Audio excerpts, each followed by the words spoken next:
Saya akan membahas tentang Matrix Strategic Position and Action Evaluation atau SPACE. Metrik posisi, strategis, dan evaluasi tindakan adalah alat pencocokan tahap 2 yang penting lainnya. Kerangka 4 kuadran mengindikasikan apakah strategi agresif, konservatif, defensif, atau kompetitif yang paling sesuai untuk organisasi. Perpotongan pada matriks SPACE merepresentasikan dua dimensi internal, yaitu posisi keuangan dan posisi kompetitif, sedangkan dimensi eksternalnya yaitu posisi stabilitas dan posisi industri. Faktor ini mungkin adalah penentu yang paling penting dalam posisi strategi organisasi secara keseluruhan. Berikut langkah-langkah untuk mengembangkan matriks SPACE. Ada 6, yaitu yang pertama, memilih seperangkat variabel untuk mendefinisikan posisi keuangan FP, posisi kompetitif CP, posisi stabilitas atau SP, dan posisi industri atau IP. Yang kedua, memberikan angka numerik yang berjangka dari +1 atau terburuk hingga +7 itu yang terbaik untuk variabel-variabel yang mengubah dimensi SP dan CP. Pada perpotongan FP dan CP, buat perbandingan dengan pesaing lain. Pada perpotongan IP dan SP, buat perbandingan dengan industri lain. Yang ketiga yaitu hitung skor rata-rata untuk FP, CP, IP, dan SP dengan menjumlahkan nilai yang diberikan pada setiap variabel dimensi. Kemudian dengan membagi angka variabel-variabel yang termasuk dalam masing-masing dimensi. Selanjutnya, letakkan skor-skor rata-rata untuk FP, IP, SP, dan CP pada perpotongan yang sesuai dalam matriks SPACE. Yang kelima, tambahkan 2 skor pada perpotongan X dan letakkan resultan poin di X juga. Tambahkan 2 skor pada perpotongan Y dan letakkan poin resultan pada Y. Letakkan perpotongan pada poin XY yang baru. Yang terakhir, keenam, gambarkan vektor direksional atau direksional vektor. Dari asal metrik SPAC lewat poin perpotongan baru, vektor ini mengungkapkan tipe strategi yang direkomendasikan untuk organisasi. Ada 4, yaitu agresif, kompetitif, defensif, dan konservatif. Vektor direksional ini setiap tipe strategi yang diraih agresif, konservatif, defensif, dan kompetitif ketika vektor direksional perusahaan beralokasi dalam kuadran agresif. Dari metrik SPAC, organisasi berada pada posisi yang sangat baik.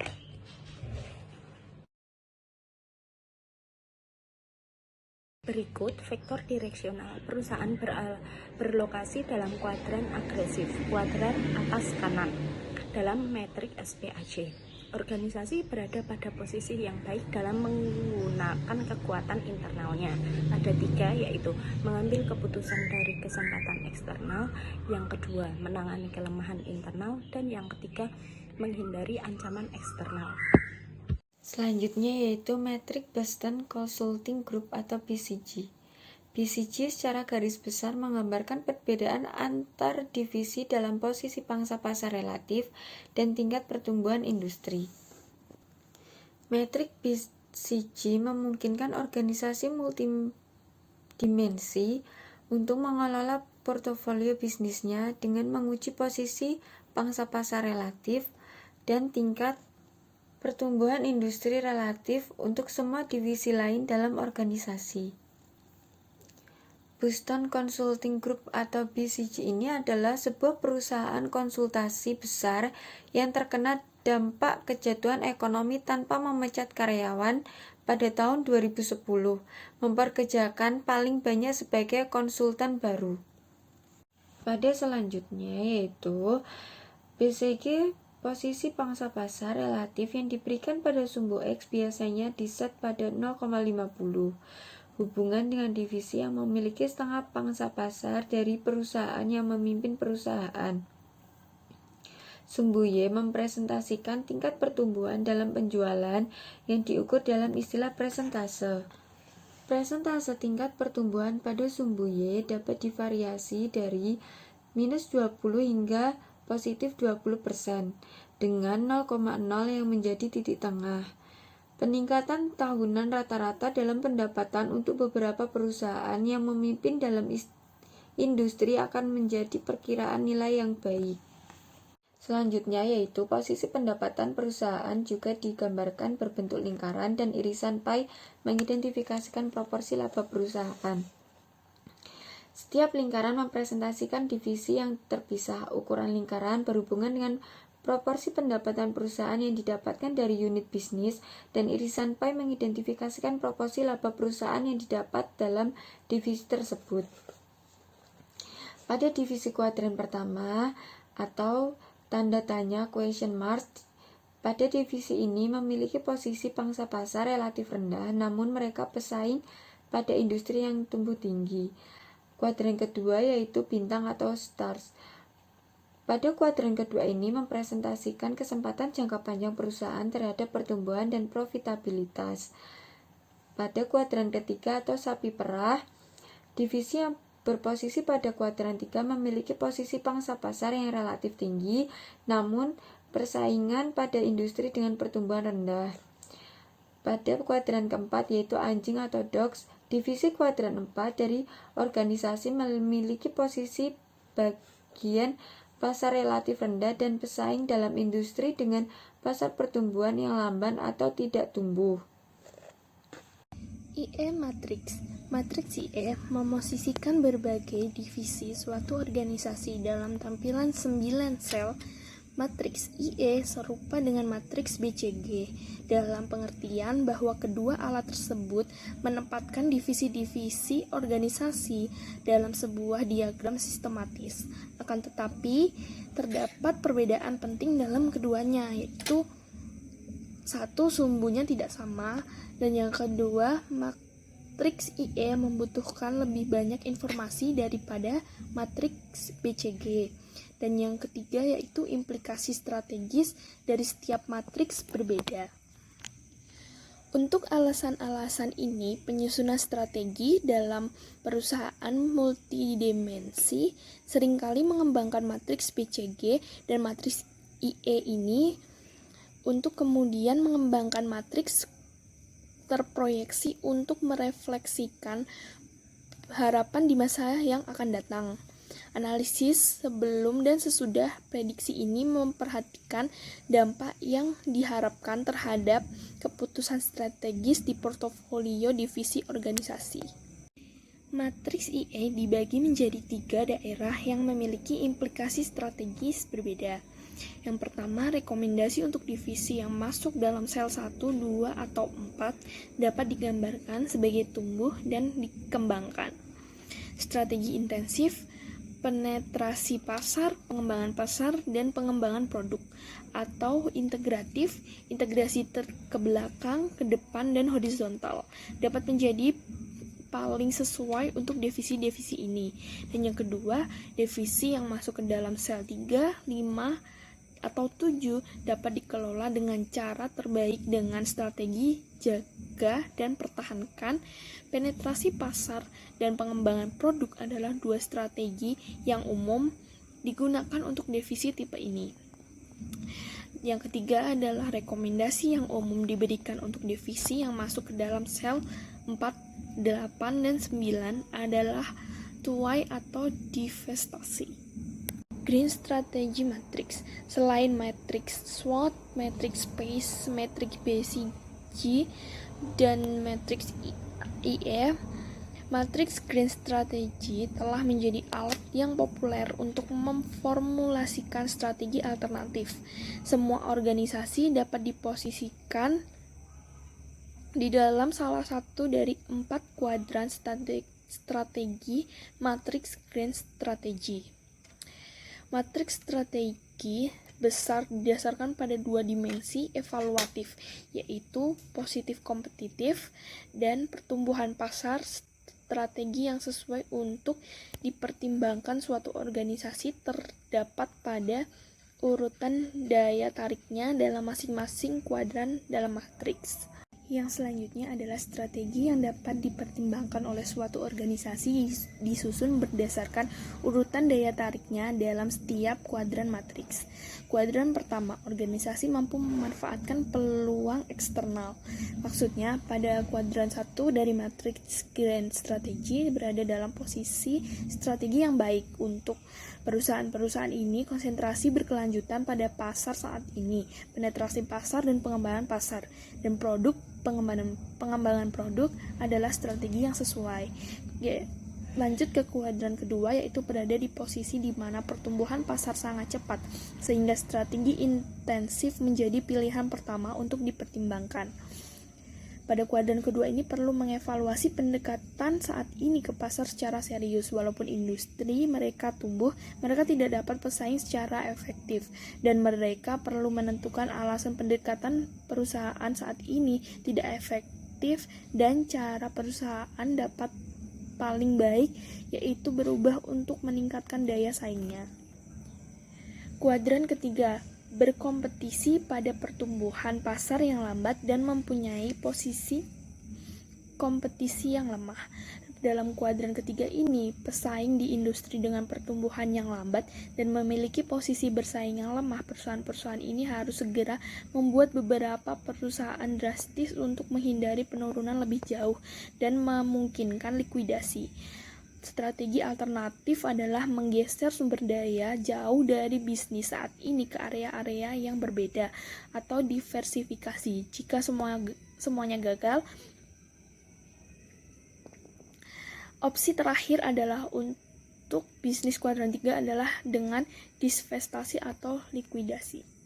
Dan yang terakhir adalah kuadran keempat, berada di posisi kompetitif yang kuat namun berada pada industri dengan pertumbuhan yang lambat. Perusahaan-perusahaan ini memiliki kekuatan untuk memunculkan program terdiversifikasi ke area pertumbuhan yang lebih menjanjikan. Yang selanjutnya adalah Quantitative Strategic Planning Matrix atau QSPM. Selain membuat peringkat strategi untuk memperoleh daftar prioritas, hanya ada satu teknik analisis dalam literatur yang didesain untuk menentukan daya tarik relatif dari tindakan alternatif yang layak. Teknik ini adalah Quantitative Strategic Planning Matrix ini, yang membentuk tahap kerangka analisis formulasi strategis. Teknik ini secara objektif mengidentifikasi atau mengindikasikan strategi alternatif yang terbaik. Secara konseptual, QSPM menentukan daya tarik relatif dari berbagai strategi berdasarkan sejauh mana faktor kesuksesan kunci internal dan eksternal dimanfaatkan atau ditingkatkan. Daya tarik relatif untuk setiap strategi dalam seperangkat alternatif dihitung dengan menentukan dampak kumulatif dari setiap faktor kesuksesan internal dan eksternal. QSPM dan beberapa strategi dapat membentuk perangkat, namun hanya strategi-strategi di dalam perangkat itu yang dievaluasi relatif satu dengan yang lain. Contohnya, perangkat strategi yang mencangkup diversifikasi, sementara perangkat lain mungkin termasuk mengeluarkan saham dan menjual divisi untuk meningkatkan modal yang dibutuhkan. Dua perangkat strategi ini sangat berbeda, dan QSPM ini mengevaluasi strategi hanya di dalam perangkat. Langkah-langkah dalam mengembangkan QSPM. 1. Yaitu membuat daftar kesempatan dan ancaman perusahaan kunci, kelemahan serta kekuatan internal di kolom di kiri QSPM. Yang kedua, masukkan bobot untuk setiap faktor kunci internal dan eksternal. Yang ketiga, menguji matriks matriks tahap 2 dan mengidentifikasi berbagai strategi alternatif yang dipertimbangkan. Yang keempat, menentukan skor daya tarik diidentifikasi sebagai nilai numerik yang mengidentifikasi daya tarik relatif dari setiap strategi dalam alternatif. Dan yang kelima yaitu hitung skor daya tarik total. Dan yang terakhir adalah menghitung jumlah skor dari tarik total itu tersebut.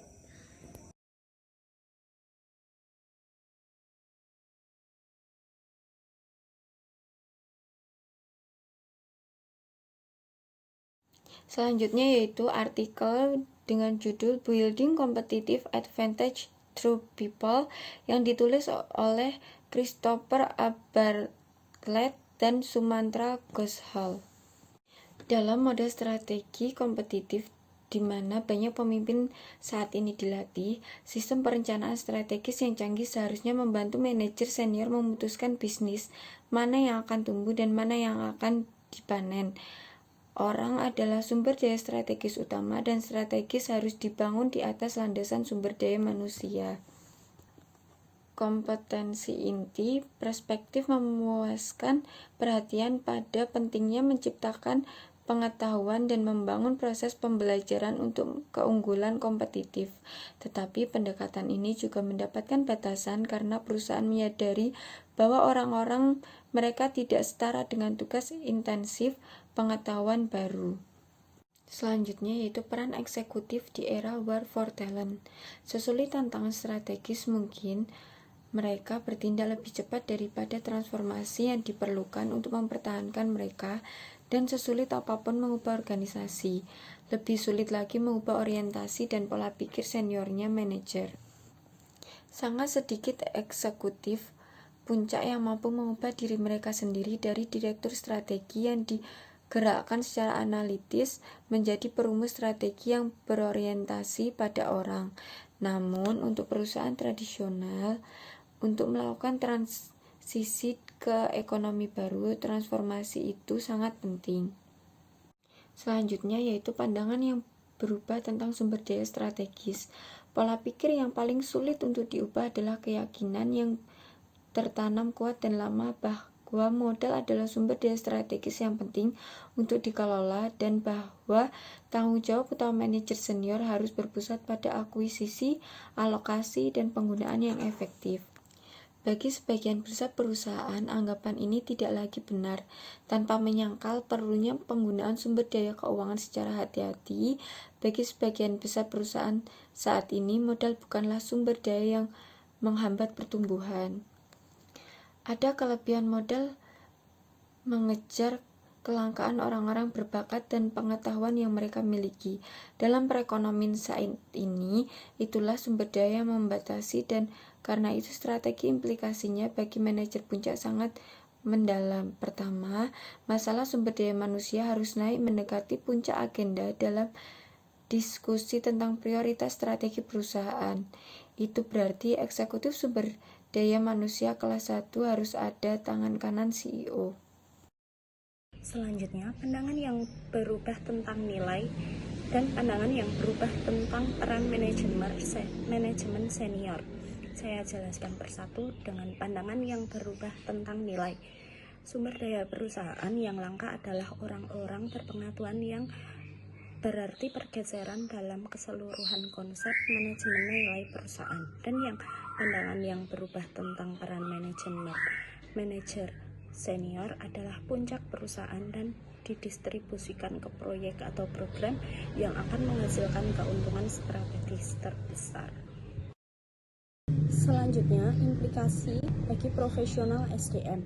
Proses transisi menjadi tempat pembuktian yang penting untuk fungsi sumber daya manusia.